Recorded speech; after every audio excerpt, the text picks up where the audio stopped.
Hi, Damon Davis here. Welcome to One on One. So excited that you tuned in. We've got a very special show for you today, and I would say to you, it's a very special topic. It's a personal one for me.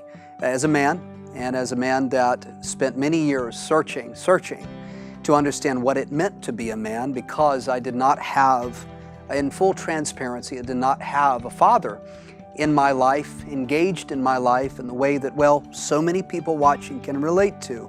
And what is the presence of a father, the value of a father, the importance of a father in the home, active in a child's life? I'll go one step further. What is the value of a man and the importance of a man in the home, in business, in government, in community, in church? Today we are here with Tome, and we're talking about the 5 marks of a man. Amazing book, the simple code that separates the men from the boys. And I'm just here to tell you that if you're a man tuning in, this program is going to speak to you in ways that maybe nothing else has in a long time. It's going to help take your feet, plant them on a course where you're going to start walking in the authority and the victory that God has for you and your future. And if you're a lady, I encourage you to stay dialed in, because when we get to the end of the program, I'm going to give you the opportunity to get your hands on 5 marks of a man.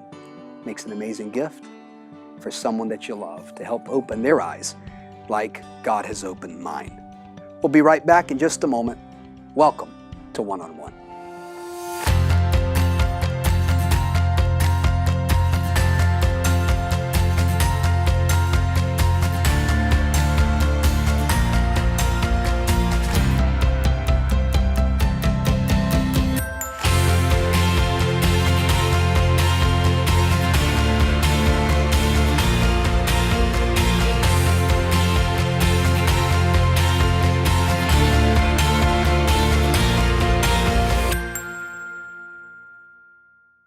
Brian, welcome to the show. Hey, it's fantastic to have the time with you and your listeners. Well, thank you. Watchers, rather, not listeners. Well, they're watchers. listening too. Okay, good. In fact, I'm glad you said that, because it gave me a chance to remind folk that we're not only broadcasting across the world on TV and digital devices, but we just launched on radio, and we're now at a place where people can hear us. So if you're listening, if you're watching, we just welcome you to the program. And Brian, I want to have a very natural discussion, can I say it that way? Yes, you can. About what it means to be a man. And your book, 5 Marks of a Man, I think speaks very clearly to this subject. So before we get started, just tell us a little bit about who you are for people who don't know you, where you come from. You're a pastor of a thriving church, and we welcome you to the show. So give us your background. Okay, my name is Tome, and I was born at a very young age. And when I was born at a very young age, I was also adopted at a very young age. So I was adopted at birth virtually. It was odd kind of growing up, looking at your dad and not seeing much in contact with him. He was shorter and had big ears. I was taller and had ears close to my head. He was a nuclear scientist, Wow. troubleshot nuclear reactors, and was valedictorian of Ivy League places. I had a 2.25 in high school. Wow. There was a bunch of things like that, and so I always felt opposites. Totally opposite. He's a good guy. I'm very, very thankful for my dad. I am who I am because of what he's done. And you were adopted. I'm sorry to interrupt you. I want to Yes. make sure they got that. You were adopted. Yes. So you never knew you were real biological parents. I've never known. The first person I've ever seen that was my own DNA was my oldest daughter, who is now 25 when she was born. Did you know you were adopted coming out? Or Yeah, I never had any memory of ever finding out you're adopted. That's when the crisis comes, when you all of a sudden are told, I'm adopted. So I never can remember ever finding out. It's always been in my memory, and I always thought it was a special thing. It was a special thing. I was told, hey, we loved you, we chose you, and I always felt it was a cool and valuable thing. I never felt ripped off because of it. That's awesome. And so as I would grow up, I went through just a phase that a lot of, American males go through, the classic rebellion in high school, the classic trying to prove you're a man. Yeah. Or so you could look kind of like one of the cool kids. Well, you could look like what many think is a man. Yeah. Well, looking back, I didn't know that at that time, but looking back on it, that's exactly what I was doing. I was trying to prove that I was a man. And I was trying to prove it to people who were boys. Got it. And when I then had my own son, and he was born, first day he was born, in the hospital, I remember looking down at him, and he kind of whizzed all over me. It was a very defining moment. He was down, it whizzed all over my hand. I was like, ah. And I thought to myself, I said, this guy is going to whiz all over me because I whizzed all over my dad. Wow. And part of the reason why I did was I didn't know any better. He didn't know how to communicate with me. I was caught up in sort of stereotypical man things. And I thought, okay, starting now, I want a different future for my son than I actually had. And it started me on a course of studying what manhood was, what it looks like, a thing that not only affected who my son is, but affects who I am and affects the church that I lead and the things that we do. Wow. Your church is Crossroads? Yes. And I understand you have multiple campuses, and you got a lot of people, man, coming out to hear the goodness of God. How many people?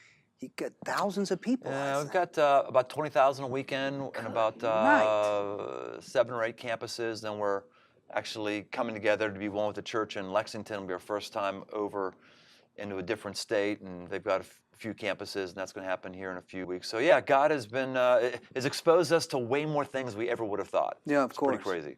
And you know, I would imagine with that many people and the years that you have been in ministry, because you don't build that thing overnight, I would imagine you have come face to face. You have encountered men who were actually boys who didn't know what it really meant to be a man.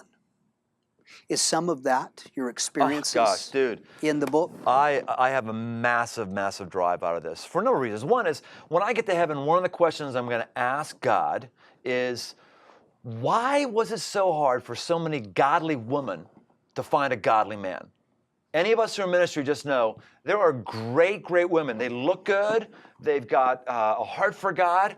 And the number of guys that are possible for them to marry, it's like, it's just not a lot. And not if you have a desire for a man. That's what I mean. Now, if there's you plenty want of boys. If you want a boy who's going to take advantage of you, a boy who's going to be all about himself, a boy who's only about the physical exterior, a boy that doesn't have a vision for his life, a boy that wants other guys to affirm him and not take hard stances, a boy who doesn't have a heart for God, there's plenty of those dudes around.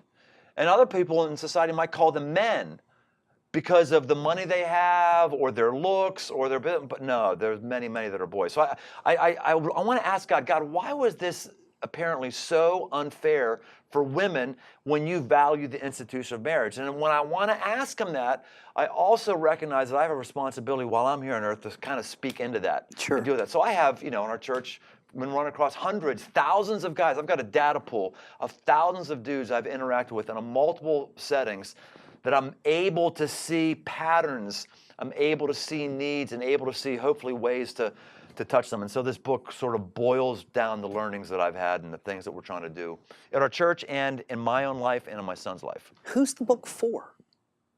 Beyond the obvious. It is written for men, but I tell you what, if you're a woman that is dating somebody right now, you have to read this book because you will have a template to lay against this guy and say, does this guy have the kind of stuff that I need for my future? If you're a woman who is married and you're having difficulties in your marriage, or even you're not, and you're trying to understand sort of the psyche of what's happening with your man, this thing will give you a template to say, okay, this thing could be happening here. Maybe I need to understand this better. Maybe I need to push on my husband here or something like that. It really unlocks the code to the frustrations that you have with men. Are you seeing the evidence or the results? Are people coming to you and saying, God, man, this solves some stuff? Absolutely. Well, it's based on the 2 most popular series we ever did at our church, which were on men. We stood up and said, okay, we're going to talk to men only this series. Ladies, you're welcome to be here, excited you're here, but I'm going to talk today in this whole series like it's just me and the guys in the room. Powerful. And then we went after it. And what we've heard from women was, wow, I understand things I didn't understand before. Wow, we saw women like immediately break up with their boyfriends. Like, I understand, this is a boy. Because there are 45-year-old boys in our country, and there's 15-year-old men based on these marks. So we just saw women say, wow, gosh, thank you. We started a thing out of it called Man Camp. These 5 marks, we baked them into an extreme camping experience for men. This last weekend, we just had 2,000 guys. Wow. And at the end of that, it's transformative. And we're hearing from women all the time, oh my gosh, my husband just came back a different guy. Wow. This was different. It's speaking to guys. And Brian, the good news is you don't have to go to man camp to be transformed like that. This kind of revelation in the hands of someone can be transformation. Yes. It can give them that complete total turnaround. It can help a father really become one. It can help a husband really become one. It can help you determine, as you stated, am I with the right person? I'm about to make the decision of my life, but I just something there. Right. Maybe I don't understand a man, or maybe my man needs to understand what it means to be one. I want to ask you, we can't cover all of the points here, 5 marks of a man, but I want to ask you, I want to pick one, the most important point. What would it be? Gosh, that's a great question. Man, it's like you do this for a living, that you would think of a great question like that to ask. Oh, man, I tell you, I'll pick one if you really force me to, but I'll tell you this. There's one characteristic that goes through all 5 of them. Excellent. That characteristic that goes through all 5 of them is a boy is passive, a man is aggressive. That is the difference. A boy allows life to happen to him, a man takes control of his life. Now, when you talk about a man being aggressive, that sounds really bad because there are boys who are of a man age who are aggressive and they are demeaning and overbearing. I'm not talking about that kind of thing. I'm talking about a guy who says, this is what I want in my life. This is the direction that I am to go, and I'm going to, bam, I'm going to make it happen. I'll give you an example. Just a friend of mine, a couple weeks ago, he said, hey, my wife told me that she's leaving, and I was just surprised by it, and so she's gone, and I'm just trying to figure out what to do. Man. I know, rough. And I said, what do you mean she's leaving? Well, yeah, she's not living with me anymore, and so now I got to get a divorce. I said, you don't have to get a divorce. So what do you mean? I said, well, she said she's leaving. It doesn't mean you have to let her leave. What are you talking about? I said, look, man, go over to wherever she is. Go over where she's working right now. Walk in and tell her, honey, I know we have our problems, but you know, I'm not going anywhere. I love you. I'm not going anywhere. I'm going to come back here tomorrow, and I'm going to come back here the next day. Send her some flowers. Because here's the thing. You're in a place where you are right now. I'm telling you right now, you are passive in wooing her as a husband. You've been passive probably in your love life. You've been passive in terms of speaking things. And she's jumped out, and she's not expecting you to all of a sudden turn aggressive. Wow. You need to do that. It happened another time with another buddy of mine. He called me up and said, my wife is divorcing me, and so I guess we're over. I said, no, it's not. I gave him the same deal. He went back, he did exactly that. He came back to me and he said, my gosh, it's working. And he said, if I had friends like you, I'd still be married to my first wife. Good night. Because boys are passive. They go, oh, she wants to, she'll rue the day she missed you. You'll find somebody else who's better. She'll find yada, yada, yada, yada. And it was just this sense of passivity. Sure. I'm just going to allow things. That's just a marriage example. It's also in how we work. Boys are always passive in regards to work. It's actually one of the points in the book. A man works and a boy wants to play. You said something a moment ago, and I don't mean to interrupt you, but it's so profound. It's not just about the relationships. I mean, there are people that are watching that, and you're on that platform right now, speaking to it, whose businesses are collapsing, and they've about given up hope. Mm-hmm. In fact, they've just kind of let things happen. Yep. There are fathers who have lost their sons, and they're thinking, okay, wait a minute. This is still my boy. That's right. I own this. That's right. I don't have to give in Right. to a decision he's made that is the wrong decision for his life, when I have the ability to step in and be the man God called me to be. That's the kind of aggression you're talking about. There's guys whose businesses are collapsing, and they should have laid people off 6 months ago, but they just passively sat around going, oh, I hope it's going to get okay, but no. When you've got 70% of the data, make a move. Wow. I think that's what Colin Powell said. He said, when you get to 70% of the data, it's too late to make a difference. Say that again. When you have 70% of the data. When 70% of the data comes in, Yeah. it's already too late to make a difference. Why, well, okay, so We want 100. We want to have what's- 100% to make a decision. To make a decision. Well, what's happening? What's the backstory? What are we afraid? We're afraid. We're afraid, and so we go passive on it. With our kids, what was the greatest day? What was the greatest day in Jesus' life? I believe the greatest day in Jesus' life was when his dad looked down on him and he said, "This is my son, in whom I'm well pleased." Wow. That was a thing that you and I were just talking about. You didn't have that, and I, to this day, have still not had that, and I still long for that. Jesus had that twice. Had it at his baptism, and he had it at his transfiguration. Yeah. His heavenly Father was exerting aggressive leadership on him, telling him who he was instead of allowing him to figure it out for himself. Goodness. Jesus didn't find himself. God told him himself, told him who he was. And we have to do the same thing with our kids. We have to do the same thing with our friends. We've got to aggressively speak blessings into one another instead of passively sitting back and let them figure it out for themselves. Why do you call it the marks? Does marks mean something? Marks is, when I looked at the people, when I wanted to tell my son, and I wanted to have him have the opportunity to know what a man was, and for me to tell him he was a man, just like God told Jesus. Yeah. So I wanted to tell my son, no, you're a man. And I also realized, okay, what is a man? And so I looked at all the men that I respect, every one. I've had a lot of them in my life. And I looked, of course, at all the characters in the Bible. Each one like tick marks, tick them off. Tick, yep, tick, yep, tick, yep, tick, yep, tick, yes, slash 5. There's 5 things. But we don't go through life, many of us, knowing what the marks are, Brian. We instead are receiving those marks from the media, from friends who we think are men, movies, Yep. music, culture. Well, there's a whole industry of manhood that didn't exist 20 years ago. Women were incredibly disserviced with the publishing of Cosmopolitan magazine. Now, I'm not anti-Cosmopolitan magazine. I'm not saying if you read Cosmopolitan magazine, there's something wrong with you. I'm just saying that sociologists know very clearly in studying the history of America and women issues that when Cosmopolitan came out in the 60s or 70s, it set a new standard for what women were supposed to look like. A new standard for what their makeup was supposed to be, their clothes or this, that. And this has been a crushing burden on our women in our country. What you should look like, what your body image should be, all that kind of stuff. We all know that. Anyone who knows the history of womanhood now, that same thing has happened with men, where our society is telling men what a man should be. Because now we have all these men's magazines we never had before. It used to be their men's magazine was just pornography, Playboy. Yeah. And you couldn't get at that until you were an adult, right? Now it's Maxim, Men's Health, Men's Fitness, GQ on it.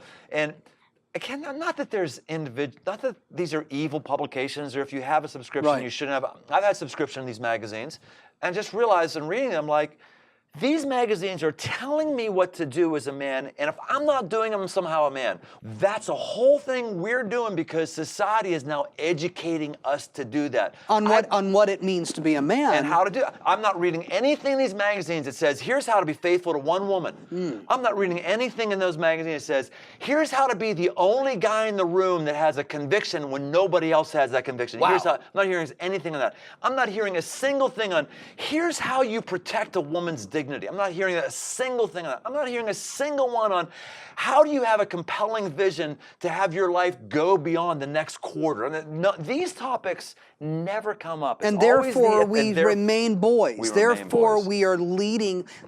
Can I say it this way? Is it safe to conclude that we are seeing a generation of boys that have been raised by boys? Would you say that? Absolutely. Everything in our society is wired to that. Just watch beer commercials and say, okay, is that manly what's happening in that beer commercial? Or is that boyish and juvenile? Wow. Just watch the comedies that we produce. Just watch the depictions of what a dad looks like. Just watch these, and you'll come to a very low understanding of malehood. And that's what's happened. What was your, if I may, our show's wrapping up. I want to go to a break and allow our viewers an opportunity to connect and not only get their hands on this powerful book, but Brian, I would love if you said that the book was based upon some teaching series. I would love if there would be a way that we could get our hands on one of those series and make that also available with a bundle. But let me ask you, if I can, there had to be a light that went off for you somewhere. I mean, what drove you to put these thoughts on paper? I wrote a blog on this, and boy, people got upset about this blog, really upset about it. I talked about how most churches reach women, not men. The percentage of women who attend church is significantly higher than the percentage of men, and we need to change that as a church. Not that we shouldn't reach women. Women are equal before God. I believe that a woman is qualified to serve in every way that I'm qualified to serve. Amen. So I'm not a period, and we structure our church that way. And if you look at history, as men goes, so goes a society. Yeah.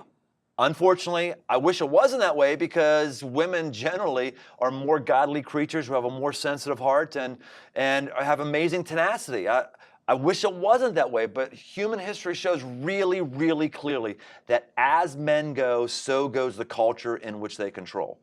And I just started getting uneasy about that and saying, well, whatever I can do. Because you're seeing the culture go. I'm seeing the culture going. I'm seeing the culture drifting, and I'm seeing the passivity that's coming in. I'm seeing the lack of confidence that's coming into a man's life that's keeping him from doing the things that he could be doing. I'm seeing the brokenness in families. I'm seeing the confusion and the lack of emptiness in males' eyes, whether they're 30 or 50, who've wasted life. I'm seeing that over and over. And of course, the ills in our society. Wow. Whatever ills you want to look at, you can point them back to a man that is not doing as well as he could do, and the structures that men oversee not doing as well as they could do. So I've just got a heart and a burden for that, and I'm throwing my weight behind it any way I can. And I would say, brother, it's never too late, is it? No, absolutely not. Just like there's some people who are boys and they become a man when they're 14. I've known some. There are also boys who are 50 and can become one when they're 51. This is called the journey God has on us. It's a fine line to walk between pointing out there's a problem and then condemning us where we are. There's a difference between condemnation and conviction, right? Romans 6:1, there's therefore now no condemnation for those who are in Christ Jesus. Yeah. I'm hoping this isn't condemnation for those of us who are males, but this is conviction of, oh man, the world has put something over my face that I have to pull it off, and I've got to go I've got to man up, if you will, not in the traditional ways of, oh yeah, I gotta drink more beer and buy myself a pickup truck and yeah. I'm not talking about that kind of man up. I'm talking about, okay, God is now growing me to the place where I need to start stepping away from the pack of boys that I've been running with, and has been filling my mind with images that are just not true and not helpful. My God, that right there, what you just said, spoke volumes. Oh my Lord, it is time for me, for you, for your son, for your husband, for your father. It is never too late. It is time to step away from the pack of boys and start walking as a man walks. Is manhood just marked by age? Or is there something else that truly turns a male into a man? While the world is full of fluffy and confusing ideas about how men should behave, there is a voice in this generation, a modern-day man of God, who is on a mission to use his practical experience in leading men. His name is Pastor Tome, and you only experienced a small portion of his anointing on today's program. Brian has spent decades researching godly men of distinction. Now, Pastor Brian has taken these findings and explained them fully in his best-selling book, 5 Marks of a Man. In this transformative read, he lifts the lid on these 5 distinct qualities that define what it means to be a great man. These 5 marks form a code that will inspire, challenge, and strengthen any man to go from boyhood to manhood, from insignificance to greatness. No matter where you are in your life, no matter what you've done, no matter your past, you can embrace these 5 marks and begin a new path of strength and integrity. When you call today, you'll also receive personal coaching from Pastor Brian in this 5-part DVD series, Grow Up. You will learn how to unlock the power in manhood as true transformation takes place. And because Damon is committed to helping you set a new standard in your life, he is also going to provide you with an exclusive DVD teaching that Pastor Brian taught right here in the 1-on-1 studio. Join Pastor Brian as he dives deeper into the 5 marks of a man and how they have shaped the greatest men in history. These powerful resources are yours today for your gift of $50. That's the book, 5 Marks of a Man, the up-close and personal mentoring with Dr. Tome on DVD, and the life-changing series, Grow Up. All of this for your generous love gift of only $50. But that's not all. For the first 100 callers that respond to today's unique one-on-one offer, Damon will include the full and unedited copy of his discussion with Pastor Brian absolutely free. You'll get this dynamic behind-the-scenes discussion between these 2 world changers. Ladies, you will want to get this toolkit for any male in your life to help them become all that their Heavenly Father created them to be. So that's the book, 5 Marks of Man, the series Grow Up, the special DVD presentation, and the full-length one-on-one interview for your $50 donation to the work of 1onONE. Don't wait. Call now. Whew, this is a heavy topic. Yeah, it is. But I will tell you it's timely. And if you just look at what's happening in culture, if you look at what's happening in society, as you stated, if you look at what our information that's being fed to us is about what it means to be a man, the marks that we're seeing are not leading us to the place that God called us to be led to. And that nothing's going to happen. Believe me, nothing's going to happen until you make a decision to make a change and do something different. 5 Marks of a Man, it's a great gift, but it's really a roadmap for you and I to discover how to walk in manhood. And if you're a woman watching, a lady, thank God for you that you dialed in and stayed tuned into this broadcast. It's because God is calling you to do something, to make a difference in the life of a man that you know or a boy who needs to discover how to become one. Amen? May God richly bless you. Thank you so much. Man, my pleasure, my pleasure. It's an honor. Can we have you back sometime? I would love to. Awesome. I would love. Maybe I'll talk about women next time. Actually, I don't know much about that, but yes, I'm happy to. May God richly bless you. Thank you for tuning in. I hope that we gave you one idea, one strategy, one solution to shape your thinking and give you what you need to move forward and win today. I'm Damon Davis. This has been One-on-One. We'll see you again next time.